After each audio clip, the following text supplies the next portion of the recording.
Alright guys, and welcome back to the Don's channel. I am the Donfather and I'm now going to be reacting to a newly released video. In fairness, it's only about 4 or 5 days old, and this is from Geography Now, who make fantastic videos. I really like their stuff, so check them out and subscribe to them if you like this video, and you will not be disappointed. Anyway, this one's Geography Now, New Zealand.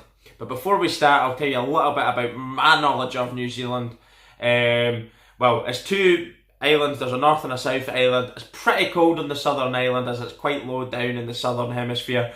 And as I say, the northern island's a little bit warmer. Their native people are known as the Maoris, who are fantastic people, the Maoris, and obviously everyone knows the haka that they do in loads of sporting events. They do it at funerals, weddings, you name it, they do hakas at it, and it's absolutely fantastic. But the people, the indigenous people, are fantastic people, really cool, and they've got cool tribal tattoos as well. So that's a little bit of that. New Zealand is a Commonwealth country. It was colonised by the British, and also they're home to a pretty rubbish rugby team as well. So that's a little bit about them. They're known as the All Blacks. So anyway, that's my knowledge roughly of New Zealand. No more talking. Let's do this. Let's go.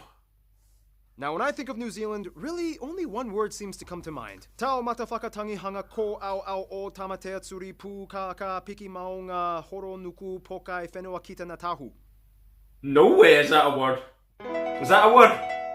It's time. Is he just making that up and taking the mickey out of us? Hey everyone, I'm your host Barbs. New Zealand is one of those places where a few people have made a powerful image for themselves. It's one of the last places on Earth to be discovered and inhabited by humans. And when they arrived, it was unlike anything anyone had ever seen. Mostly because there were these massive 12 feet tall bird monsters. We'll get into that in a bit. But first,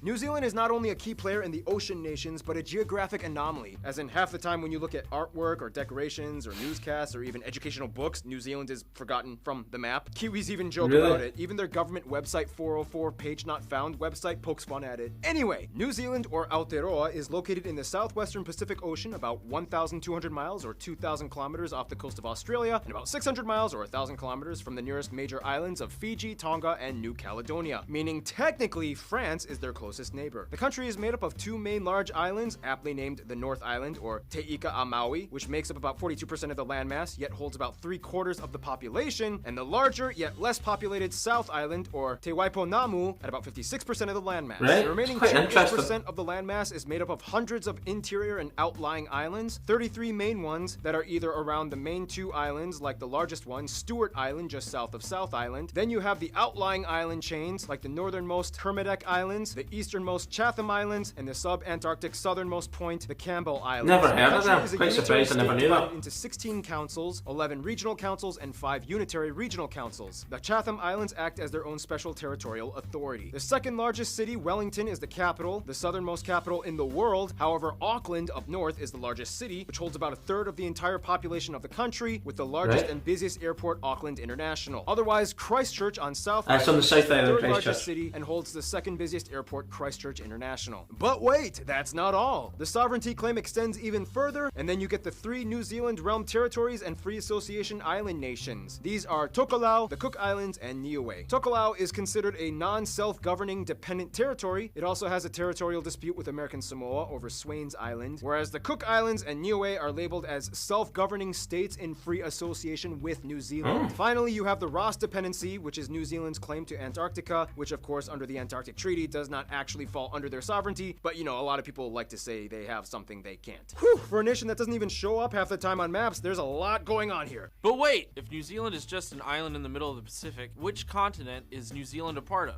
Ah, good question. That is a question that has kind of stumped cartographers for centuries. In the simplest sense, categorically, New Zealand is part of the broader region known as Oceania, which is basically just Australia plus everything else in Melanesia, Micronesia, and Polynesia. Technically, Australia and New Zealand together are called Australasia. However, it's weird weird because New Zealand doesn't lie on the same continental shelf as Australia. This has led to the consideration of New Zealand belonging to a newer subregion known as Zealandia, classified by some dude in the 90s as either a continental fragment or a microcontinent made up of a submerged continental crust shelf that expands all the way from New Caledonia to an empty spot in the ocean just south of the Campbell Islands. 93% of Zealandia is submerged. None of this I'm aware of. The largest protruding segment. Either way, however you want to categorize it, New Zealand is kind of strange. Wait, go back to the self-governing island thing. Do they belong to New Zealand, or are they full countries? Good question. It's kind of like this. Okay, guys, look, the British just kind of put you under my jurisdiction, so I guess that means you're all New Zealand citizens, okay? Yeah, but we all have our own languages and customs and want to write a constitution for ourselves with free association status. We're basically countries in our own right, but under your overarching sovereignty, I guess. Like, your military can come in for defense, but otherwise we got everything else covered. I mean, guys, I have less than 2,000 people on less than 5 square miles of land on 3 islands. I think I'll just become a dependent territory state. All right, fair enough. 2 kind of countries with loose ties and 1 dependent territory country with stronger ties. Got it. Plus, hey, I became the first completely solar-powered nation in the world. Not exactly fully functional sovereign nation state by definition, but yeah, good for you. Some places of interest in New Zealand might include the world's steepest street at a gradient of 30 degrees, the National Museum, Auckland Sky Tower, you can actually jump off of it, the Rotorua Geysers and traditional Maori village, Rainbow's End and Splash Planet, the International Antarctic Center, Hobbiton, so many wine fields like the ones in Marlborough, 90 Mile Beach, which is actually only 56 miles, Waitomo Caves with glowworms, Frying Pan Lake, and the Meraki Spherical Boulders. And honestly, I could go on and on with all the natural wonders of this country, but that would take like 50 videos, and we gotta cram as much as we can in this one. So let's just talk about all the natural stuff of New Zealand, shall we? Now, New Zealand is an outdoors country, world-renowned for its mind-blowingly wonderful landscape displayed in a number of films and movies. I was going to mention the Fun movies fact, at the The Lord start. of the Rings gave them so much publicity and tourism money that they even have a Minister of the Rings in their parliament. Oh, do they now? You wrote the script for the episode, and I'm just reading off the teleprompter, so I figured you would know that. I did. First of all, the country is located in the Ring of Fire on the convergence of the Pacific and Australian plates that creates the mountainous southern Alps of the southern island. Here you can find the tallest peak, Mount Cook or Aoraki, at over 12,000 feet or 3,700 meters, whereas across the Cook Strait, the smaller Kaweka Range can be found on the North Island. This, in return, makes the country subject to earthquakes and volcanic activity. There are about 83 known volcanoes of all types, and the largest active one being Ruapehu on North Island. Otherwise, you can see other volcanic wonders like the dormant Banks Peninsula on South Island, and the eerily perfect circular Mount Taranaki on the west side of North Island. Just a skip away, you find the largest lake, Lake Taupo in the Taupo caldera, one of the largest supervolcanoes on Earth. From there, the lake is drained by the longest river of the country, the Waikato. Now, New Zealand is interesting because due to its shape, there is no part of the country that is more than about 80 miles or so from the ocean. The flatter valleys on the sides of the mountains are where most people live and produce crops and livestock. Skip a little further west and you get the least inhabited and difficult to access, but most breathtaking part of New Zealand, the Fjordland. Steep cliffs plunging into the Tasman Sea, with Milford Sound being the most popular spot and the only one accessible by road. New Zealand ranks as one of the top most landform diverse countries on Earth, having everything from alpine forests, glaciers, geothermal geysers. They even have a small desert in the middle of North Island. And on some of the coasts, you have tropical beaches with magnetic black sand containing magnetite. Seriously, I still have some. Check it out. This is from Piha Beach in North Island. Whoa, it sticks on. Now, the one thing about New Zealand that set it apart upon discovery is that other than 2 species of bat, the entire island had no mammals prior to human encounter. Now, this is usually the part where Noah comes in, but he had a scheduling conflict. They couldn't be here today, so therefore, I saw Min Random Hannah.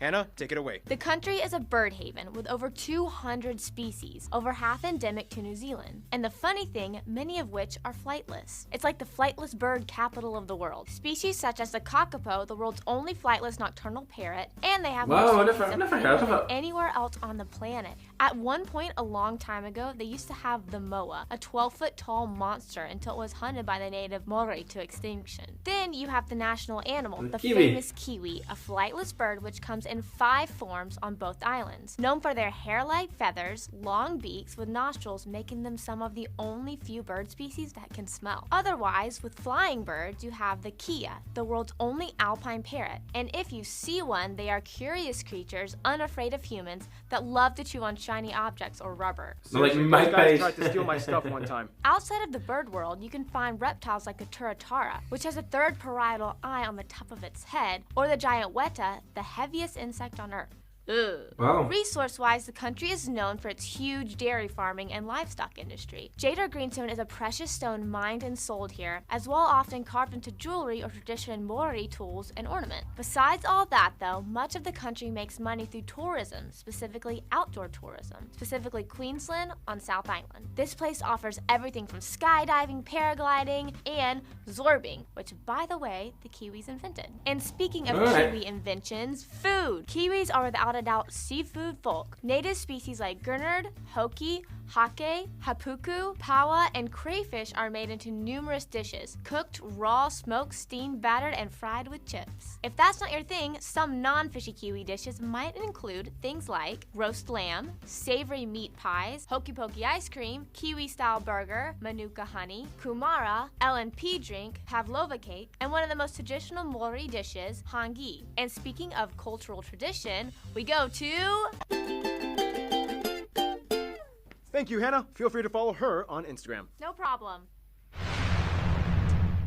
Yeah, that's a thing now. Now, this is going to be the best part of the episode because the people of New Zealand, known as Kiwis, are the biggest treasure you'll find. First of all, the country has about 5 million people and often ranks as one of the top 3 ease of business index countries in the world with the least corruption. At somewhere around 74%, the country is made up primarily of peoples of European descent, mostly of English, Scottish, and Irish ancestry. About 15% of the country is native Maori, 7% Pacific Islander, and the rest are mostly Asian of various countries like China, Korea, and Japan. Yes, by the way, it's pronounced Maori, not Maori, Maori. They use the New Zealand dollar as their currency. I've been saying it wrong for years. Plug outlet, and they drive on the left side of the road. Now, we all know that English is the most widely spoken language in the country with a distinct Kiwi dialect. To outsiders, it sounds just like the Australian one, but they swear it's different. They have some distinct Kiwi words. Here's my Kiwi buddy Jared explaining. Bro, it's a beaut. I'm off to the dairy. Is that us? Yeah, nah, it's a cracker, but it's ages and we're in the wops. Egg, you're taking the piss. It's close as. Chuck on your jandals and it'll be a piece of piss.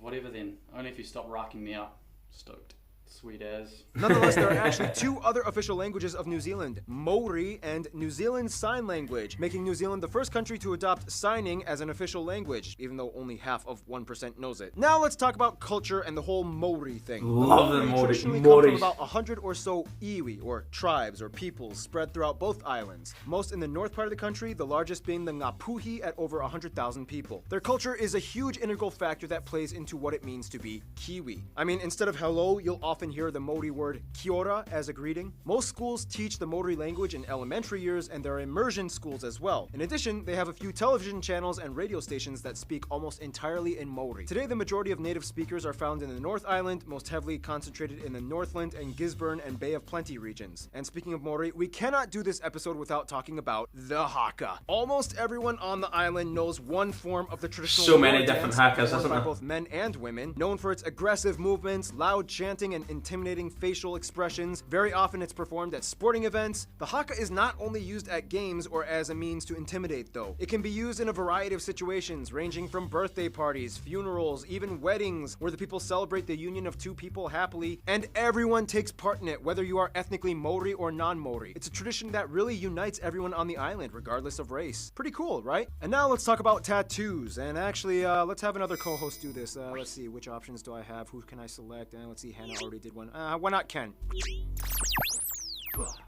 Alright, Ken, take it away. You might occasionally come across someone with kirituhi, or skin art, or tamoko, which are face tattoos. There's so much information that goes into this, but basically, Maori tradition did not have a specific written script. Instead, they use a documented information and history through a series of wood carvings and tattoos. No 2 are alike, as each person's tattoos told a specific story of who they were. Generally, the left side is reserved for the father's lineage, and the right side, the mother's. The patterns can describe everything from tribe, rank, work, expertise, athletic accomplishments, and so on. In other news, Kiwis are pretty athletic. You cannot talk about New Zealand without mentioning rugby. They are 3-time World Cup championship winners. Unbelievable and at often when they rugby. don't win, they place in the top 3.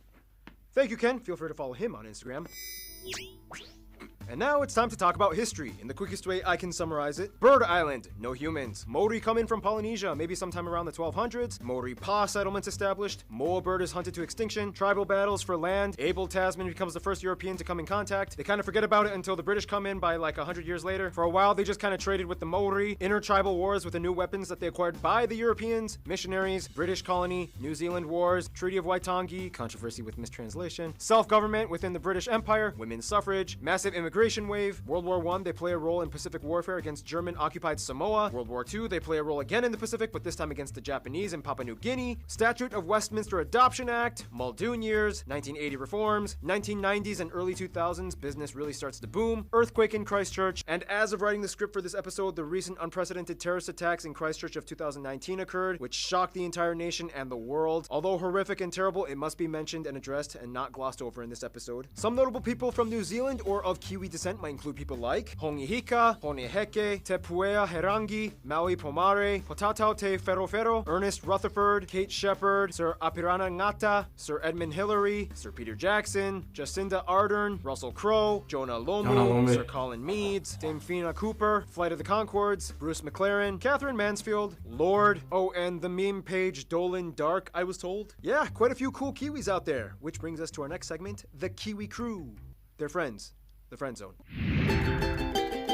This is so good, this episode. Alright, diplomatically speaking, New Zealand, for lack of a better term, is basically like Australia's Canada. They get along with nearly everyone, and unless if it's a rugby match, it's hard to harbor any animosity towards them. And even if it is a rugby match, it's like, okay, you guys can win. Just do that haka thing again. First of all, as part of numerous international organizations, New Zealand has harnessed an international network of alliances since its inception. For one, South Africa, Argentina, Uruguay, and Chile have had close links as members of the Convention for the Conservation of Antarctic Marine Living Resources. These 5 nations kind of act as like the southern gateways to Antarctica, and they hold a high level of responsibility when it comes to monitoring the South Seas. China has an interesting, kind of good, but kind of controversial relationship with New Zealand. Not only have Chinese immigrants been living in New Zealand since the 19th century, but in 2008, a bold move with a free trade agreement was established, and today they are the second largest import and export partner. Wow, the problem is the housing market. Many Chinese investors have bought out property in metropolitan areas that remain unused and empty for the purpose of real estate appreciation. This happens has left everywhere. many Kiwis unable to live in the houses in their own London. country. This has frustrated Really many of bad them for for a long time, leaving them to ask the government for reforms in foreign investment policy. As a former British colony, they've always been closely linked to the UK, and UK citizens, often Scottish, choose to migrate and live in New Zealand. The The problem Scots. is distance. New Zealand is one of the furthest members in the Commonwealth from the UK, and over time the UK relations waned as the UK paid more attention to the EU. Nonetheless, they've grown up, don't need to hold mommy's hand anymore, and they can handle their own affairs. Then we get to the quadfecta,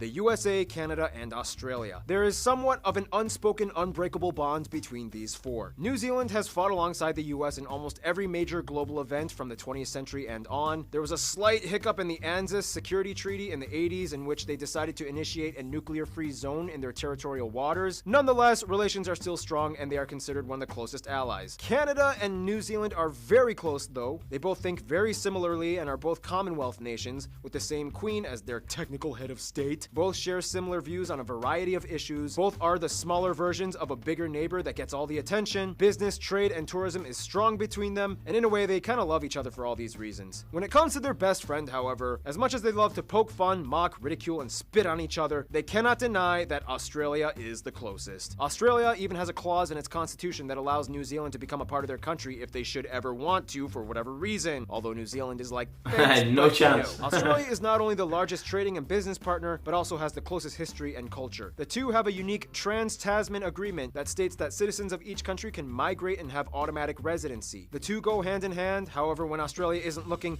Canada kind of slips in and they kind of go off on secret dates. In conclusion, as humanity's last major expedition, you can imagine how the first settlers must have felt when they approached on this unknown world of glaciers, volcanoes, glowing caves, geysers, and giant 12-foot tall bird monsters. You don't need Lord of the Rings. New Zealand already is a real-life fantasy. Stay tuned, Nicaragua is coming up next.